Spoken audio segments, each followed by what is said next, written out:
Si vous avez déjà essayé de perdre du poids ou de changer vos habitudes alimentaires, vous le savez, c'est difficile. Ça demande des efforts et beaucoup de motivation.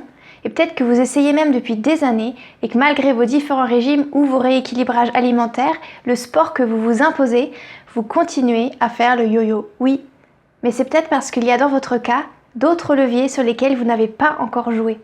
Alors quels sont ces freins qui nous empêchent de perdre du poids? Je vous en parle dans cette vidéo.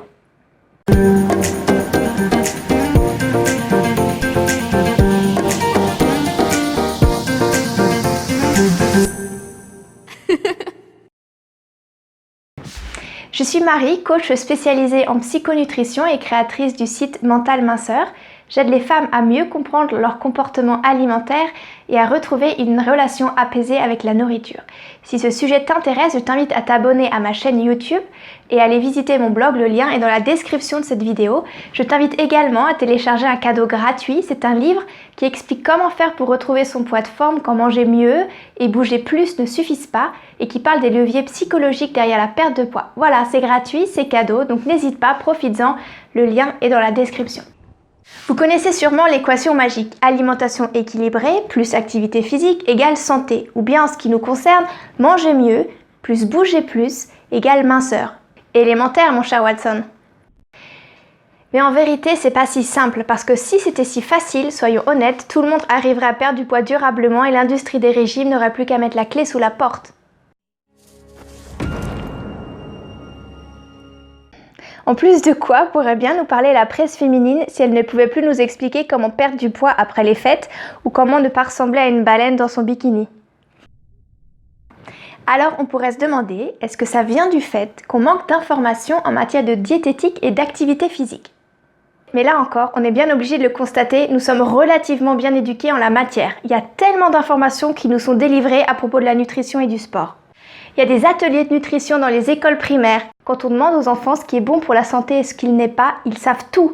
Ils savent que bien manger veut dire manger des fruits, des légumes, du pain complet, boire suffisamment. Et ils savent aussi très bien qu'ils ne doivent pas trop manger de bonbons ou boire trop de soda. Les enfants sont très au courant de ce genre de choses. Ils sont informés dès leur plus jeune âge sur les bonnes pratiques en matière d'hygiène, de vie, de santé en général. Et c'est très rare aujourd'hui de rencontrer chez les enfants et chez les jeunes quelqu'un qui n'ait absolument aucune idée de ce qui est bon pour la santé et de ce qui ne l'est pas. Et c'est la même chose pour les adultes, les médecins, les magazines, les émissions de télé, le rayon santé de la Fnac et même votre coiffeuse. Tout le monde a son mot à dire en matière de santé et ne se prive pas de vous partager son petit conseil. Sans compter qu'on est littéralement bombardé de messages de santé publique. Attention à l'abus d'alcool, mangez 5 fruits et légumes par jour, fumez tue, ne mange pas trop sucré, trop gras, trop salé. C'est impossible de ne pas être au courant de ce qui est bon ou mauvais pour la santé. Et d'ailleurs, on entend ça tous les jours. Je ne dors pas assez en ce moment, il faut que j'apprenne à me détendre, je suis trop stressée. Faut vraiment que j'arrête de manger des cochonneries. J'ai pas le temps de faire du sport. Donc on est quand même bien conscient des choses et au courant de ce qu'il faudrait faire. Donc en conclusion, le problème ne vient pas seulement d'un déficit en termes de connaissances et d'informations, il faut creuser un peu plus loin. J'en suis venue moi-même à cette conclusion quand j'ai constaté que malgré la motivation et les connaissances, c'était difficile de perdre du poids sur le long terme. J'ai rencontré beaucoup de personnes qui ont été préoccupées depuis des années, parfois même très jeunes, par leur poids et qui ont essayé par tous les moyens de maigrir, à qui on a expliqué de différentes manières ce qu'il fallait faire en matière de sport et de nutrition, qui ont lu énormément de livres sur le sujet et qui malgré tout n'arrivaient pas à perdre du poids. Et je me suis dit qu'il y avait sûrement des freins plus profonds, psychologiques et sociaux, et en creusant pour découvrir la racine du problème, j'ai découvert la psychonutrition. La psychonutrition parle aussi de psychologie du comportement alimentaire, ne s'intéresse pas au quoi, que faut-il manger, mais au pourquoi est-ce que je mange tel ou tel aliment, ou au comment est-ce que je mange, qu'est-ce que je peux modifier dans mon comportement alimentaire et comment je peux le modifier lorsque je cherche à perdre du poids. Plus simplement, la psychonutrition s'intéresse aux facteurs psychologiques et sociaux qui influencent nos habitudes alimentaires. C'est une spécialité qui associe sciences de la nutrition et psychologie. Il s'agit d'un domaine de recherche relativement récent qui a débuté dans les années 1970 et qui intègre les apports de différentes approches telles que les neurosciences, les thérapies cognitives et comportementales ou encore la pleine conscience, afin de modifier les habitudes alimentaires durablement et de reconstruire une relation saine avec la nourriture. Faisons maintenant un rapide survol des principaux thèmes auxquels s'intéresse la psychonutrition. Commençons par le cerveau de la bande. Quels sont les principaux facteurs mentaux qui peuvent influencer notre comportement alimentaire? Je ne peux pas ne pas parler ici de l'ennemi de santé publique numéro 1, le stress, qui dérègle gentiment nos petits neuromédiateurs et qui a pour conséquence entre autres d'augmenter notre appétit.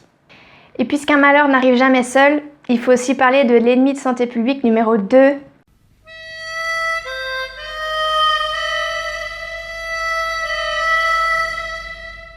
le sucre, qui a un effet addictif et duquel il est parfois très dur de se désintoxiquer. Un autre facteur est le fait que bien souvent, on régule sa faim cognitivement et non pas physiologiquement.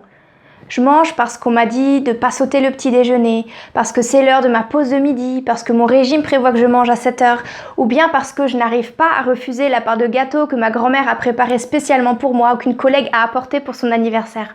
Et finalement, je mange alors que je n'ai pas faim physiologiquement. C'est également dans la tête que se trouve notre motivation et notre détermination à changer nos habitudes alimentaires.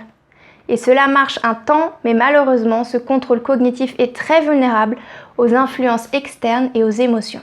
Justement, parlons-en des facteurs émotionnels, c'est l'éléphant dans la pièce. Impossible de ne pas les voir, toutes ces émotions qui nous poussent à manger. Malgré tous nos efforts, elles contrarient nos calculs. Nous mangeons par frustration, par stress, par peur, par colère, par tristesse, par ennui. Les mauvaises humeurs entraînent une mauvaise alimentation. Impossible de résister aux distributeurs de barres de chocolat pendant la pause café ou à une bonne bière après le travail quand ce ne sont pas des fringales compulsives à répétition. Et oui, compenser ces émotions par l'alimentation se termine souvent par une consommation excessive de nourriture sans contrôle. Et puisqu'on ne vit pas seul dans notre bulle, il y a également des facteurs extérieurs qui influencent notre comportement alimentaire, comme notre éducation par exemple.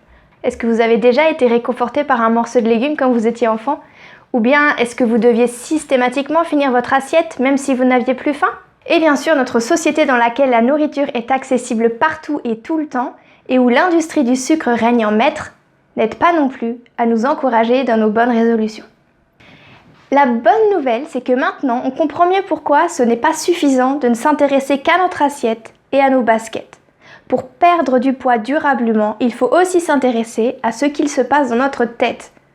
Et c'est pour ça que j'ai créé cette chaîne YouTube, pour qu'un maximum de personnes soient au courant de toutes ces découvertes et de tous ces outils apportés par la psychonutrition.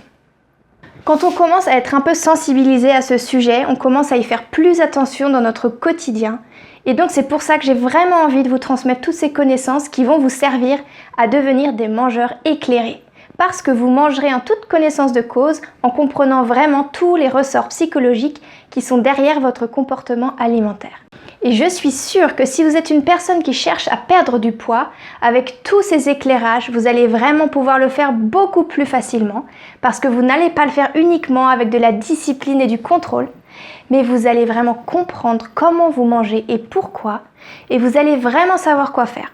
En fait, c'est comme avec les petits-enfants. Quand on leur interdit quelque chose, sans leur expliquer pourquoi, ils vont n'avoir qu'une envie, c'est de faire justement cette chose qui leur est interdite. Ou alors ils vont obéir au départ, mais ça va pas durer longtemps. Par contre, si on leur explique pourquoi il ne faut pas poser la main sur la plaque chauffante, alors ils vont se comporter différemment parce qu'ils auront compris pourquoi ça a du sens. Eh bien c'est la même chose avec le comportement alimentaire. Lorsque vous aurez découvert comment vous fonctionnez et quelles sont les problématiques en jeu dans vos habitudes alimentaires, vous pourrez tout naturellement construire une relation saine avec la nourriture et retrouver un comportement alimentaire plus écologique pour vous et votre corps. Je vous invite à partager dans les commentaires les thèmes que vous aimeriez que j'aborde sur cette chaîne, à poser vos questions, et je me ferai une joie vraiment de répondre à tous vos commentaires et à préparer des vidéos sur les thèmes qui vous tiennent vraiment à cœur. Je me réjouis vraiment de vous retrouver dans des prochaines vidéos et je vous souhaite une belle semaine à tous. Prenez soin de vous.